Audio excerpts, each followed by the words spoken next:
kumor yawa. Bwana Yesu asifiwe. Amen. Aniluonga ni Karen Odhiambo, manya Homa Bay County, an MCA makalolo ni Shauri Moyo Ward, kamotingo Kibuye. Dongo ng'a Kibuye? Wabiro ka kaka familia mondo wachungi nyawadwa Honorable Henrietta Bodo. Wabiro ka yuago ng'ama ncha wang'eyo. Dan kan ncha wang'eyo, ancha ng'e kaka Brian. Kendo kancho sopo, samine no kipindi mar nyako chia. Tabet kata nyoro na nene kendo na neno kapi wango chwe.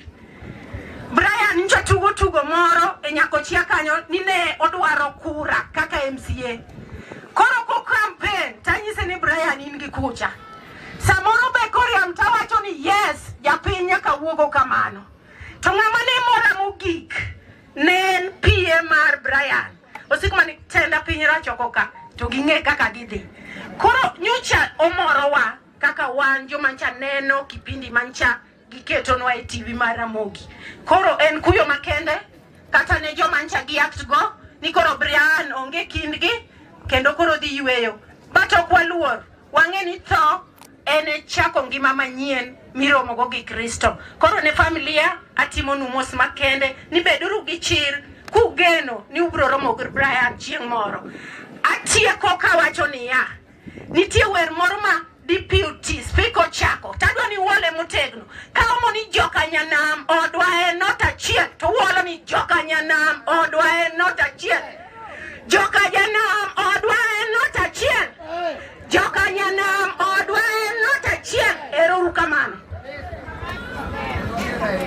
Akaona nafasi ni amiyo mheshimiwa Kelvin. Ero kamano ne jodolo matayo chenro modiche makawuono ne nominated MCA Henrietta Bodo, Deputy Governor, MP Malang'ata Dalango, MCS mobiro welo duto te. Amosuri Nyasaye be. Seche te. Nyasaye be kendo mane kite. Yena awach kamae jodalawa. Ani iluonga ni Kelvin Oraro, MCA Markolwa Central Ward in Kisumu East Sub-County. Na paro ni awach kama. Eluo Nyanza, joluo manong'e chon, nong'e joluo kaka jogo mosomo kendo mariek mang'eny. Kendo kitimo nonro mari, eyudo ni kuom jok mariek sani jok makao number 1 eluo Nyanza gin jok karachuonyo. Kidhi matin, tidhi yudo ni game luwe. To kibire Kisumu County, tikwano ni Nyakach kae en number 1 kuom jogo mosomo kendo nitie kuonde mopogore opogore. To kiridori matin, wasifwenyo ni Kenya kae somo kende ok nyal mi bed dhano. Kang'iyo jalamo masani walose wiye ni, taneno ng'ama o-struggle kuom comedy mobedo dhano moloso nyinge. Siasa nyalo mi ng'ato chai, to kuma ng'ato yae kiyudo thuolo kwapimo gi liel motimore odiochieng' ma kawuono, to wapuonjo ji gimiluongo ni gifted and talented. Odiochieng' ma kawuono kwayudo microphone, to gimonego bed ni wajuogo jothurwa ni ere yo mwanyalo keto mesa chiemo kok wamiyo jopiny neno siasa kamoro amora en lweny.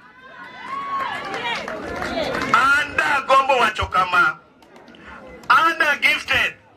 Bwana Moi koka wuono mi uneno ukuyu kobiro mondo koweka. Magiso ni talent mari ma ingo can make you to be the person you are. Wanjo luo wajivunia ng'ato ni not Babu Wino but ilongo ni Eric Omondi. Kiwe Eric Omondi, Jalango is one of the least mar comedian mong'ere East Africa. Tuntie kuonde mimiyo ng'ato respect makore. To kendo weche siasa tibiro. Kendo weche siasa tibiro tingiso wa dunia jaduong'. Ing'ama ber to agombo ni kacha dhiye mos. Nikech igombo ni ebo bed kodwa. Nikech oloso nyinge mokwongo. An kaka Kelvin Oraro, aja puonj, aja siasa, tang'iyo wadwa ma Dr. Willy. An gimomora go ni ong'ama muol. Kendo muol ka Moi kano Moi nie tok Kenyatta. Kendo Moi ni ane to linga. Odoko ni Dr. Willy maybe nena na beta rach matinde keta achigni godienda. But bali siasa, eruru kamano.